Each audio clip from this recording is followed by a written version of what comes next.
구두리 꾸지 못할 가면 아름다워 리뷰하려고요. 연작이라고 적혀 있거든요. 생각보다 진짜 재밌는데 이게 그 어떤 비교업 오래 하거든요. 되게 그러니까 세계관이 몰입하기 어려운 세계관은 아닌데 생각보다 호불호가 좀 갈리는 세계관이에요. 좀 비교하고 약간 그로테스크가 맞나? 아무튼 그런 느낌이거든요. 작가님이 그 공포 소설도 잘 쓰실 것 같아. 되게 처음에 읽을 때는 먼조리아가 되게 많거든요. 이렇게 그 연작 소설 하나하나 끝날 때마다 먼조리기 하다가 이제 마지막에 모든 게 다 이렇게 비빔밥 마냥 잘 섞여서 완성되는 느낌이거든요. 그러니까 마지막까지 읽어야 되는 소설이에요.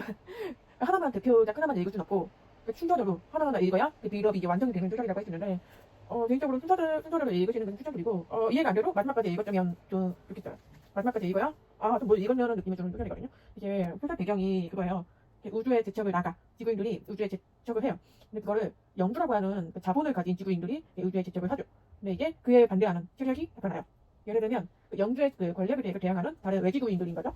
어디가 그래가지고 그들이 이게 전쟁을 치르는 거죠. 어떻게 보면 뿌리가 같은 지구인인데 이제 우주 제척을 하게 되면서 생전 제척을 하게 되면서 거의 다른 쪽으로 분리가 되면서 생존을 차지하려고 싸우는 우주 전쟁 배경으로 하거든요. 그러니까 기본적으로 디스토피아 배경인데 그 안에서 영주 이야기로 다루고 그 영주 아래서는 식민들 이야기로 다루고 그리고 그 어디에 속하지 못한 인물들로 다루거든요. 그들이 하나하나가 되게 심오해요. 전 개인적으로 심오하다고 느꼈고 사용해지는 단어들이 어려운 건 아닌데 그 배경 속에 일어나는 일들이 좀 이질감이 느껴지거든요.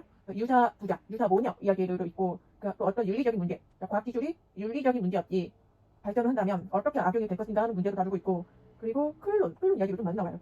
또 하나는 뭐 어떤 약을 영약 같은 데 먹으면 영원히 산다는 게 있거든요. 그게 어떤 그게 제일 그 단편이 되게 너무 혐오스럽고 너무 징그러운 그 단편이 있거든요. 거기 안에서 어떤 영주가 오래 살 수 있는 약을 개발을 해요. 그 약이 일종의 그거인 거죠. 먹으면 불자한다. 절대 죽지 않는다. 그 약을 그 영주들끼리 먹겠죠. 당연히 영주들끼리 먹으려고 개발을 한 거고. 근데 그 약을 개발하려면 인간을 써야 해요. 기본적으로. 인간이 재료인 거죠. 결국에는 식인을 한다는 게 식인이라는 키워드가 들어가는데 그거를 먹고 나서 오래 사는 건 맞아. 절대 죽지 않는 건 맞아. 근데 죽지 않는 상태가 되는 거지 인간적으로 살 수 있게 만들어주는 약이 아닌 거예요. 먹으면 어떤 부작용이 분명히 있죠. 근데 그거를 이게 나중에 가서 밝혀지는데 그게 그 뒤에 나오는 수단에서도 영향을 미쳐요. 하나의 육체를 오래 유지하면서 오래 유지 보존하면서 사는 게 아니라 결국에는 이렇게 갈아치우는 형태로 발전을 하거든요. 왜냐면 그 약이 부작용이 있으니까 결국 순수한 영혼이라는 걸 갖고 그거를 영혼이 그냥 육체만 바꿔가면서 영혼이 살아간다는 개념을 다시 보여주는 소설이 이어지고요.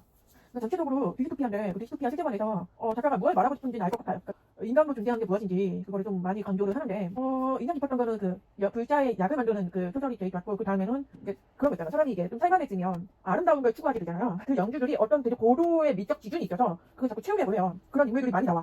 엄청난 미적 기준이 더 이상 채워지지 않는 거죠. 왜냐면 사람이 어떤 쾌락을 접하면 더 큰 쾌락을 원하게 되잖아요. 마약처럼.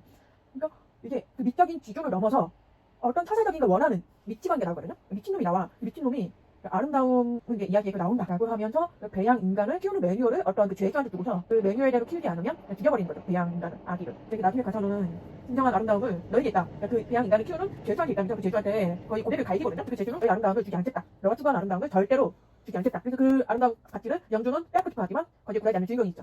그런 게 그게 되게 좋았고 근데 되게 이야기가 전체적으로 모호해요. 되게 명확하게 이치긴 않거든요. 왜냐면 그 첫 번째 단편에서도 진짜 이야기라는 게 언급이 돼요. 그 진짜 이야기가 괴롭더라는 거죠. 진짜 이야기로 사람을 독재하게 만드는. 하지만 우리는 진짜 이야기 속에 살아가는 사람이니까 결국엔 마주할 수밖에 없는 진실이라는 게 있다는 거죠. 그런 주제 의식을 좀 가지고 가면서 정말 진정한 아름다움이란 무엇인가, 진정한 인간다움이란 무엇인가 라고 계속 물어보는 소설인 것 같더라고요. 근데 처음에 그게 아리송했다가 중간에 몬조리아 했다가 마지막에 가서는 그 세계관에 내가 들어가 있는 듯한 느낌을 받거든요. 매력적인 건 아닌데 그 어떤 인간의 본질적인 것들을 계속 건드리면서 그 서사를 이어가기 때문에 흥미롭기는 해요. 왜냐면 우리가 항상 그 윤리적인 문제, 인간다움의 문제를 그 바닥돌리면서 살아가잖아요. 그걸 우주적으로 확대를 시켜봤을 때 과연 그 질문이 사주해지는가의 문제는 별개일 것이라는 걸 좀 느꼈어요. 우리는 우주적인 존재가 되어주더라도 계속 인간다움에 치중하면서 살 수밖에 없구나라는 걸 좀 많이 느꼈고 작가님이 얘기하고 싶었던 게 그런 게 아닐까. 진짜 이야기인 거죠.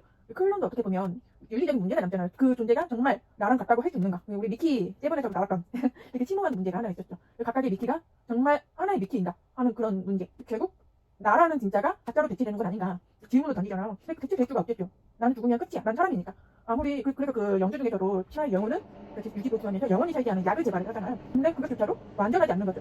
그래서 그거 있고 나서는 사람은 결국 우리 그 폐멸전에 입닥해서 살아가야 되는 존재인가?